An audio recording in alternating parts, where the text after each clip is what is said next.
Munthu uyuyu ndi Otalikitsitsa dziko lonse lapansi, ndipo chilichonse cha iye ndi chachitali kuyambira phazi, dzanja ndi zina zonse. Munthu uyu ndi ndani? Ndi chifukwa chani ali otalika chonchi? Moyo wake wa tsiku ndi tsiku umayenda bwanji? Ndine Dini Studios, khalani pompo pomwe ndikupitilira ndi nkhani. Dzina lake ndi Sultan Kosen. Anabadwa monga momwe tonse tabadwira, komano kutalika kwa sultani kunadza chifukwa cha vuto la zachipatala lotchedwa gigantism ndi acromegaly, zomwe zimayambisidwa ndi chotupa pa pituitary gland. Sultan anabadwa mu December pa 10, 1982 ku Ankara, Turkey. Ndi otalika 251 cm, koma munthu wanomo akatalika ndi 170 cm, ndipo amalemera 158 kgs, ali ndi zaka 42, sali pa banja ndipo alibe mwana.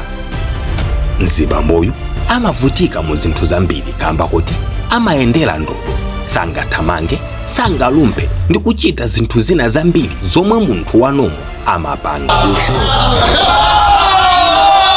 That's literally 8.5 feet tall. Amawerama akamadusa muzitseko, kubafa ngati kuli shawa ndiye kuti akuyenera kugwada posamba. Bedi lomwe inu ndine timagona sangagone.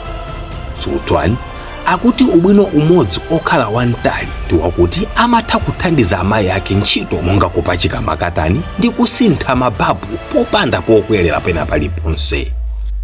Komabe iye ati vuto lomwe amakumana nalo lili ngati kupeza zovala ndi nsapato zomukwana limakhala vuto lalikulu. Pachifukwa ichi amachita makamaka kupita ku kampani makamaka pa nkhani ya nsapato kuti amupangire saizi yake, ndipo kwa iye nzofuta kulowa m'magalimoto ambiri wawo, kupatula magalimoto opanda denga, komanso ndiye kuti miyendo yake imakhala ili chipindire. Amadya kuposa mmene munthu amayenera kudya, kamba kamumwe ndakambira kale kuti chilichonse cha iye ndi chachikulu kuphatikizapo matumbonso. Sultan ali ndi rekodi yokhala munthu otalikitsitsa dziko lonse lapansi. Moyo wake ndi wokondwa, amapembedza Mulungu ndi kuthokoza pa ichi kamba kuti Mulungu anali ndi cholinga pomulenga m'malengedwe otelewa. Gawani Sultan.